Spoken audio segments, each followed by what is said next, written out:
కన్య రాశి వారికి ఈ నూతన ఆంగ్ల సంవత్సర ప్రారంభ కాల సమయంలో ఎలా ఉండబోతుందో ఈ వీడియోలో సవివరంగా సంపూర్ణంగా తెలుసుకుందాం. కన్య రాశిలో ఏ నక్షత్రాలు వస్తాయి అనగా ఉత్తరా నక్షత్రంలోని 2, 3, 4 పాదాలు, హస్తా నక్షత్రంలో 4 పాదాలు, చిత్తా నక్షత్రంలోని 1, 2 పాదాలు కలిపితే కన్య రాశి అవడం జరుగుతుంది. కన్య రాశి యొక్క అధిపతి బుధ భగవానుడు. చాలా మందికి పుట్టినటువంటి కాల సమయంలో డేటా ఆఫ్ బర్త్ లో లేనటువంటి కారణం వలన పేరు యొక్క మొదటి అక్షరాన్ని అనుసరిస్తూ ఆ రాశిని తెలుసుకుని ప్రయత్నం చేద్దాం. టో, పా, పి, పు, ష, అణ, ఠ, పే, పో అక్షరాల వారందరూ కూడా కన్యరాశి జాతి. అలా కన్యరాశి వారికి రాశిలోనే కేతు భగవానుడు సంచారం చేయడం, అర్ధాష్టమ రవి, అర్ధాష్టమ బుధుడు అంటే ఏడాది తర్వాత రవి భగవానుడు ధనుసు రాశిలో అర్ధాష్టమంగా సంచారం చేయడం వలన వాహన ప్రమాదాలు పొంచి ఉన్నాయి. నిప్పుతో గాని, నీటితో గాని, యంత్రాలతో గాని, ఆయుధాలతో గాని, ప్రభుత్వ అధికారులతో గాని వాగ్వివాదాలకు సరైన సమయం కాదు. కనుక వీలైనంత వరకు ప్రమాదాలను నివారించాలి అన్నట్లయితే ప్రశాంతత, మౌనము, ధ్యానము,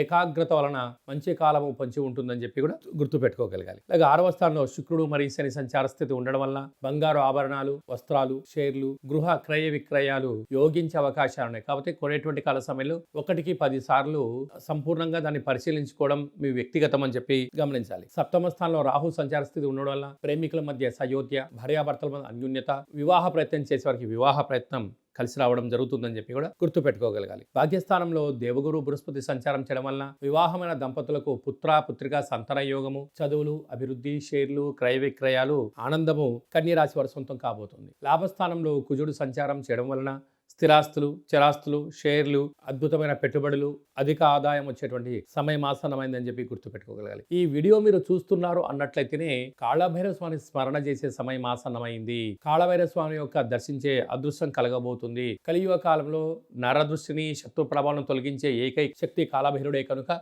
కాళభైరవ స్వామి స్మరణ, ధ్యానము, ముడుపు, దీపం పెట్టే సమయం ఆసనమని చెప్పి గుర్తుపెట్టుకోవాలి. ఒక్కసారి కాళభైరవ స్మరించినా, ధ్యానించినా, ముడుపు కట్టినా, దీపం పెట్టినా జీవిత కాలం ఉన్నతమైన విజయాన్ని కలిగిస్తాడు అని చెప్పి గుర్తు పెట్టుకోగలగాలి.